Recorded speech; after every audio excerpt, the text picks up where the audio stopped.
তো hello guys, আজকে একটা ধামাকাদার ভিডিও নিয়ে তোমার সামনে চলে এসেছি। আজকে খাবো গরম কচুরি, তার সাথে ছিল বিভিন্ন ধরনের তরকারি, সেটা আজকে দেখাবো।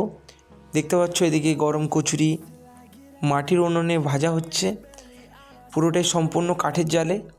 আর তো বাড়িতে আজকে একটা ছোটোখাটো অনুষ্ঠানের আয়োজন করেছিলাম, একটা খাওয়া দাওয়ার অনুষ্ঠান।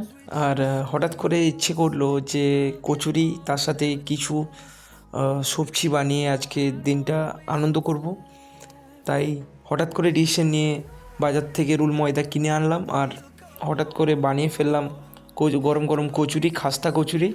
আর দেখতে পাচ্ছ পুরো সম্পূর্ণ প্রসেসে কী সুন্দরভাবে বেলছে, আর এদিকে সুন্দর করে লেচিটাও রেডি করছে, আর এদিকে মা সম্পূর্ণভাবে কাঠের উনুনে সেটা সুন্দর করে ভেজে নিচ্ছে।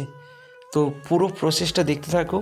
আর কে কে খেতে ভালোবাসো অবশ্যই চলে এসো আমার বাড়িতে, অবশ্যই এসো, সকলেরই আমন্ত্রণ রইল। আর একটা কথা, ভিডিওটা যদি ভালো লেগে থাকে একটা লাইক করবে আর চ্যানেলটিকে অবশ্যই সাবস্ক্রাইব করবে। এদিকে দেখছো পুরো ঝুড়ি ভর্তি কচুরি, আর এদিকে সুন্দর আমাদের তরকারি রেডি হয়েছে পনির। এবার পনিরটা দেখো এতটা জুসি হয়েছে, আর দেখো এই হচ্ছে পনিরের সাইজ। আর কলার সাইজগুলো দেখো, এটা তো বাটারের সাথে তো জমে যাবে। তো ভিডিওটা আজকে এখানে শেষ করছি, আর ভালো লাগলে অবশ্যই সাবস্ক্রাইব করো।